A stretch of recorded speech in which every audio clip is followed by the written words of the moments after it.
जय हिंद बच्चों। आज जैसा आप लोग पेपर देकर आ रहे हैं, क्लास 10 साइंस का पेपर था। तो यहाँ पर हम आपको केमिस्ट्री के जो क्वेश्चंस हैं, basically multiple choice question, assertion reason question का आंसर लेकर आ रहे हैं। तो अगर आपने पेपर दिया है तो यहाँ पर पेपर में आपका क्या है, आप जानते हैं कि पेपर आपका सेट 1 होता है, सेट 2 होता है और सेट 3 होता है। तो अलग अलग वीडियोस आपको मिलेंगी सेट के लिए। तो यहाँ पर जो हम वीडियो आपको दे रहे हैं सेट नंबर 3 के लिए दे रहे हैं। तो जल्दी से आप लोग अपने पास अगर क्वेश्चन पेपर हो, अदरवाइज वैसे भी आप देख सकते हैं कि आपने कौन सा ऑप्शन करेक्ट किया है और कौन सा आपका रॉन्ग हो गया है। पहला क्वेश्चन आपके पेपर में आया था, देखेंगे यहाँ पर मल्टीपल चॉइस क्वेश्चन है आपका। यहाँ पर आपसे बोला गया कि example of thermal decomposition reaction are. देखो यहाँ पर आपके पास 4 रिएक्शन है और आपसे ये पूछा जा रहा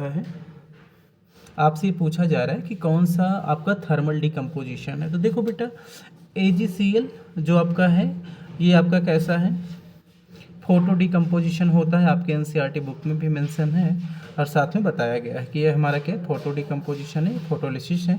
तो ये तो हमारा होगा नहीं, पहला ऑप्शन आपका रॉन्ग हो जाएगा।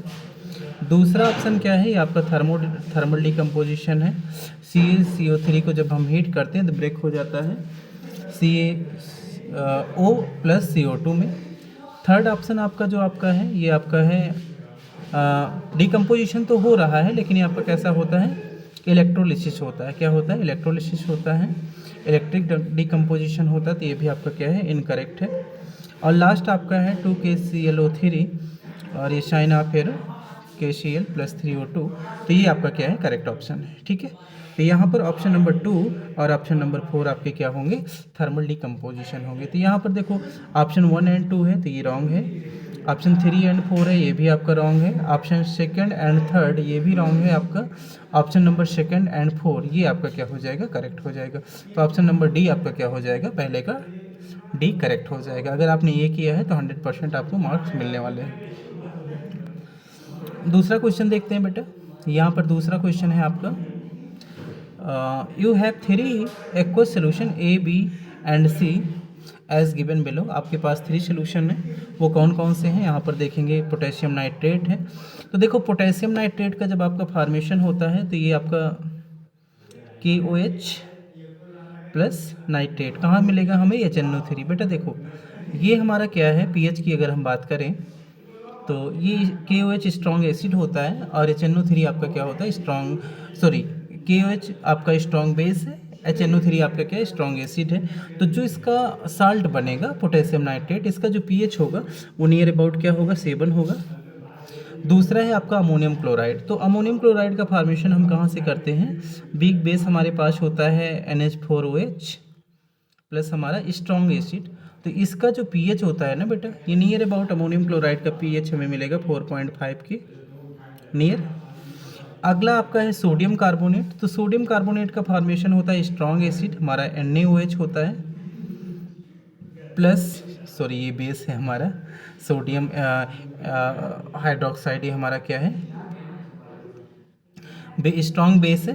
और कार्बोनेट कहाँ में मिलता है, H2CO3 कार्बोनिक एसिड से मिलता है। ये हमारा पीक होता है। तो देखो ये हमारा पीक होता है, तो यहाँ पर हो क्या जाएगा, ये आपका स्ट्रॉन्ग बेस था, इसलिए यहाँ पर जो पीएच वैल्यू मिलेगी नियर अबाउट 11 मिलेगी।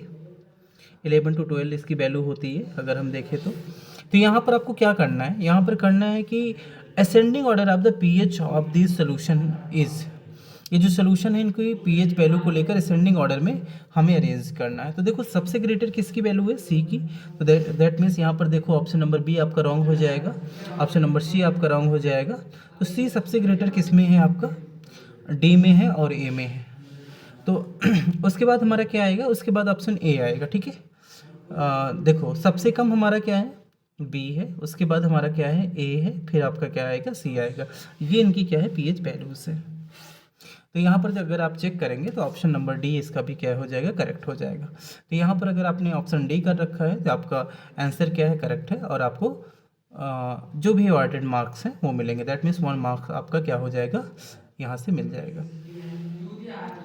क्वेश्चन नंबर 3 देखेंगे बेटा कि which one of the following metals is protected from corrosion by a layer of its own oxide. मतलब कौन सा ऐसा मेटल है जो जिसकी क्या होती है, उसी मेटल का ऑक्साइड का फॉर्मेशन करके उसका क्या करता है, प्रोटेक्शन करने लगता है। तो उसके लिए जो आपका करेक्ट आंसर होता है वो आपका एल्यूमिनियम होता है। एल्यूमिनियम ऑक्साइड एल्यूमिनियम के क्या करती है, प्रोटेक्शन के तरीके से वर्क करती है। ऑप्शन नंबर 4 देखेंगे यहाँ पे। ऑप्शन नंबर 4 है the colour of the solution observed after about 1 hour of placing iron nails in copper sulphate solution is. तो देखो ये हमारा क्या है, कॉपर सल्फेट सोल्यूशन है, कॉपर सल्फेट सोल्यूशन है। आयरन नेल का सेंस ये है कि आपने क्या किया, आयरन डिप किया है। तो यहाँ पर होगा क्या, यहाँ पर ये आपका बन जाएगा FeSO4 बन जाएगा और प्लस आपका कॉपर हो जाएगा। ठीक है, तो FeSO4 का जो कलर होता है वो क्या होता है, ग्रीन कलर होता है। तो यहाँ पर ऑप्शन क्या हो जाएगा आपका, पेल ग्रीन। दैट मीन्स आपका आंसर क्या हो जाएगा, ऑप्शन बी करेक्ट हो जाएगा क्वेश्चन नंबर 4 के लिए। देन हम लोग चलते हैं क्वेश्चन नंबर 5 के लिए। तो यहाँ पर बोला जा रहा है hydrocarbon which does not belong the same homologous series of carbon compound is. तो देखेंगे यहाँ पर सबसे पहला हमारा क्या होता है, एल्केन होता है ना। तो एल्केन का फार्मूला होता है CnH2n+2। दैट मीन्स कार्बन जितना है हाइड्रोजन जस्ट उसके डबल का क्या हो जाएगा, 2 ग्रेटर रहेगा। तो यहाँ पर देखेंगे C4H10, तो 4 2 जा 8 +2 दैट मीन्स ये हमारा एल्केन का हो गया। बी देखेंगे कार्बन 6 है, 6 2 जा 12 +2 14 हो गया, ये भी सेम है। C10H22, तो C10 10 2 जा कितना हो जाएगा 20 +2 आपका 22 हो जाएगा। यहाँ पर देखेंगे 7 7 2 जा 14, यहाँ पर +2 ऐड नहीं हुआ, तो ऑप्शन नंबर सी इसका क्या हो जाएगा, करेक्ट हो जाएगा। ठीक है, तो क्वेश्चन नंबर 5 का जो आपका करेक्ट ऑप्शन है वो क्या हो जाएगा, सी हो जाएगा। नेक्स्ट हम लोग चलते हैं the water of crystallisation is present in. तो बेटा देखो इसके लिए बहुत कुछ करना नहीं है, अगर आपको इसका फार्मूला मालूम है तो ऑलरेडी बहुत इजी वे में आप इसको कर सकते हैं। जैसे आपका ब्लीचिंग पाउडर है, तो ब्लीचिंग पाउडर का फार्मूला होता है CaOCl2। देखो यहाँ पर कहीं वाटर आपको नहीं दिखेगा बेटा। जब प्लास्टर ऑफ पेरिस की आपसे बात की जाती है ना, तो आप लिखते हैं CaSO4 और साथ में इसका क्या लिखते हैं, हाफ H2O लिखते हैं, हाफ H2O। तो जहाँ पर H2O है वो आपका क्या है, वाटर ऑफ क्रिस्टलाइजेशन है, हाफ H2O हो जाएगा। प्लास्टर ऑफ पेरिस में पाया जा रहा है, पहला ऑप्शन है। दूसरा हमारा क्या है, यहाँ पर देखेंगे वॉशिंग सोडा। तो देखो वॉशिंग सोडा का फार्मूला आप क्या लिखते हैं, वॉशिंग सोडा आपका जो फार्मूला होता है वो होता है Na2CO3.10H2O। तो यहाँ पर भी हमारा वाटर है। और जो बेटा आपका बेकिंग सोडा है ना, बेकिंग सोडा का आप फार्मूला क्या लिखते हैं, NaHCO3। तो दिस इज बेकिंग सोडा ना, इसमें क्या है, वाटर नहीं है, इसमें क्या है, वाटर नहीं है। तो कौन कौन ऑप्शन आपका करेक्ट हो जाएगा, ऑप्शन सेकेंड एंड आपका ऑप्शन क्या हो जाएगा, थर्ड। तो देख लो ऑप्शन सेकेंड एंड थर्ड जिसमें आपको दिख रहा हो वो ऑप्शन आपका क्या हो जाएगा, करेक्ट हो जाएगा। तो ऑप्शन नंबर बी क्या है, इसका करेक्ट आंसर है। ठीक है, यहाँ पर सेकेंड और थर्ड आपको दिखाई पड़ रहा है। नेक्स्ट क्वेश्चन पे हम मूव करते हैं। यहाँ पर आपसे बात की जा रही है कि juice of tamarind turns blue litmus to red, blue to red that means blue to red क्या होता है, हमारा एसिड होता है। ठीक है, और it is because of the presence of a chemical compound called, कौन सा केमिकल कंपाउंड है जिसकी वजह से आपका क्या हो गया, ब्लू से रेड हो गया। तो देखो एक सिंपल सा मीनिंग है, आपको क्लास में नोट्स में बताया गया, या जो बच्चे क्लास नोट्स में नहीं थे उनके बारे में बात कर रहे हैं कि जो आपका टैमरिंड होता है उसमें हमारा क्या प्रेजेंट होता है, टार्टेरिक एसिड प्रेजेंट होता है, इसी वजह से ये चेंज हो रहा है। तो ऑप्शन क्वेश्चन नंबर 7 का जो ऑप्शन करेक्ट था वो आपका क्या था, ऑप्शन डी था। यहाँ से आप कर सकते हैं। इसके बाद बेटा आपका बायोलॉजी है। तो जिस चैनल पे आप हैं यहाँ पर केवल केमिस्ट्री की बातें की जाती हैं। ठीक है, तो बायोलॉजी के बारे में हम बात अभी नहीं कर पाएंगे। यहाँ पर आपका देखेंगे क्वेश्चन नंबर 18 असर्शन रीजन में हम बात कर लें। यहाँ पर है carbon and its compound are our major source of fuels. Yes, क्योंकि ग्लूकोज ही तो हमारा सोर्स है। अगर हम बात करें तो कार्बन हमारा है ही, फैट है हमारा, सब कार्बन बेसिकली ऑर्गेनिक कंपाउंड की अगर हम बात करते हैं ना तो हम लोगों की बॉडी में है ही, और वहाँ से मैक्सिमम फ्यूल्स हमें वही मिलता है। ठीक है, जो कार्बन के कंपाउंड्स हैं, क्योंकि वो जो बर्न होते हैं तो उनसे हीट रिलीज होती है।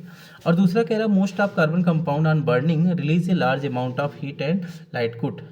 तो देखो ये जो आपका रीजन है ना, ये भी क्या कर रहा है, एक्सप्लेन कर रहा है फर्स्ट वाले को। बिकॉज अगर हम मेजर सोर्स ऑफ फ्यूल्स है, ठीक है, हाँ, फ्यूल्स किसको बोलते हैं? जो हमें एनर्जी दे, ठीक है। फ्यूल्स क्या है? जो हमें एनर्जी दे। तो यहाँ पर हमें उसी की बात की जा रही है कि जो कार्बन के कंपाउंड है ना, वो हमें क्या दे रहे हैं? एनर्जी दे रहे हैं। तो ये जो आपका असर्शन है रीजन बेस्ड वाला है, यहाँ पर अगर हम बात करें तो ये सिंपल सा वे है कि जो आपका रीजन असर्शन एंड रीजन है बोथ आर करेक्ट है, और दोनों क्या कर रहे हैं? एक दूसरे को एक्सप्लेन भी कर रहे हैं। तो इसके लिए जो ऑप्शन नंबर ए आपका होगा, देखो यहाँ पर मैं आपको दिखा रहा हूँ ऑप्शन नंबर ए है क्या। ऑप्शन नंबर ए आपका है both assertion and reason are true and reason is the correct explanation of assertion A, ठीक है। दोनों करेक्ट हैं और एक दूसरे को क्या कर रहे हैं? That means reason is the correct explanation of the assertion. Reason यहाँ पर क्या कर रहा है? करेक्ट एक्सप्लेन कर रहा है किसको? जो आपका असर्शन है। तो ये हमारे हो गए मल्टीपल चॉइस और असर्शन रीजन बेस्ड जो क्वेश्चन थे, ठीक है। तो और ज़्यादा मैं आपको नहीं दे रहा हूँ यहाँ पे, क्योंकि ये जो क्वेश्चन है गले डिटेल्स में आपको थोड़ा सा जाना होगा, और अभी आपके फर्दर एग्ज़ाम चल रहे हैं तो वहाँ पर ज़्यादा हम बातें नहीं करेंगे। अब एक कुछ छोटी सी बातें यहाँ पर क्वेश्चन आ गया, देख लेते हैं। 27 का है, देखो explain why respiration is considered as an exothermic reaction. देखो सिंपल सी बातें हैं, आपके एनसीईआरटी में ये क्वेश्चन आपका पेटेंट क्वेश्चन है, एक्सरसाइज में दिया गया क्वेश्चन है, टीचर आपको कराते भी हैं। व्हाई एक्सोथर्मिक मीन्स जब हम रेस्पायरेशन करते हैं तो वहाँ पर होता क्या है आपका C6H12O6 और ये आपकी CO2 आती है, ये क्या करती है? ब्रेक डाउन कर देती है। यहाँ से हमारा निकलता है 6CO2 plus 6H2O plus 38 ATP। That means energy मिल रही है। तो भाई एनर्जी मिल रही है तो इसको हम क्या बोलेंगे? एक्सोथर्मिक रिएक्शन बोलेंगे। ओके बेटा, तो आई होप आप समझ गए होंगे। ऐसे जो क्वेश्चंस हैं आगे की आप फर्दर तैयारी करते रहें। Thank you for watching.